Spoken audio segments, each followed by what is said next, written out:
अहिले चाहिँ साँझको 7 बजिसक्यो। यहाँ यस्तो अँधेरो छ, देख्नु न यहाँ हेर्नु त है। अब सबैजना आफ्नो बाटोतिर लाग्ने बेला भयो। यता हाम्रो दाजु हुनुहुन्छ, प्याज काट्दै हुनुहुन्छ। यहाँ चाहिँ हाम्रो दाजु हुनुहुन्छ। दाजु चाहिँ यो पंखा के को दाजु?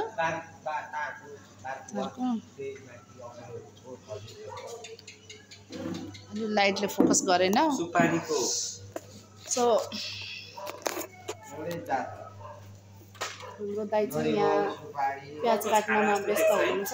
दाजु 2 शब्द जाओस् बहिनीको लागि। मोमो पार्टी छ?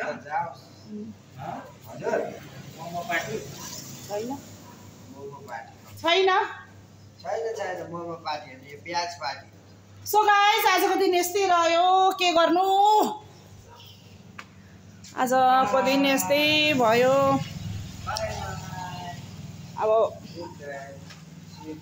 मोमो देखाएको मोमो छैन। मोमो उधर प्याज यहाँ हेर्नु न, यहाँ मोमोको भाँडै खाली छ। दाजुले चाहिँ के देखायो भन्नुहुन्छ अनि के देखाउनु त दाजु।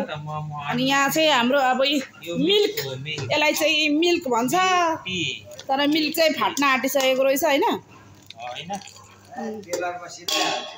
अनि दाजु 2 शब्द जाओस् भन्नु त। फाट्न आँटेको छ। अहिले शनिबार टेलर बन्द छ। कहाँ सिलाउनु भइरहेछ।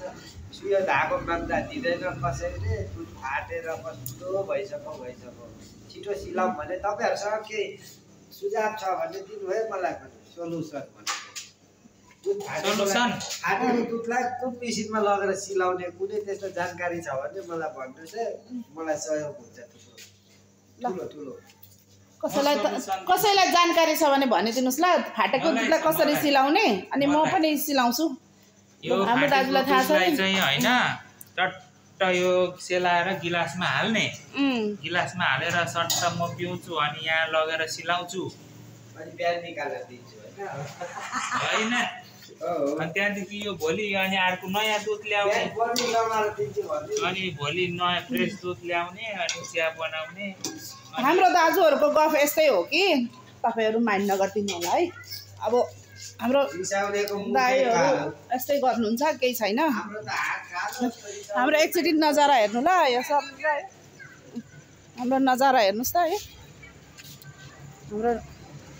हाम्रो सिनारियो कस्तो छ त।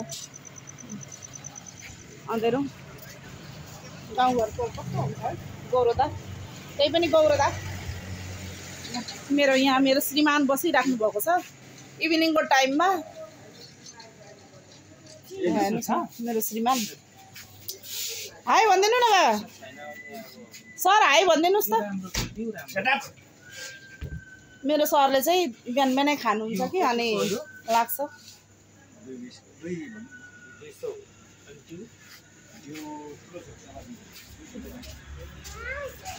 यस्तै हो, के गर्नु। जिउनुपर्छ, हाँस्नुपर्छ, बोल्नुपर्छ, जान्नुपर्छ होइन। अब त्यति नगरी त हुँदैन पनि।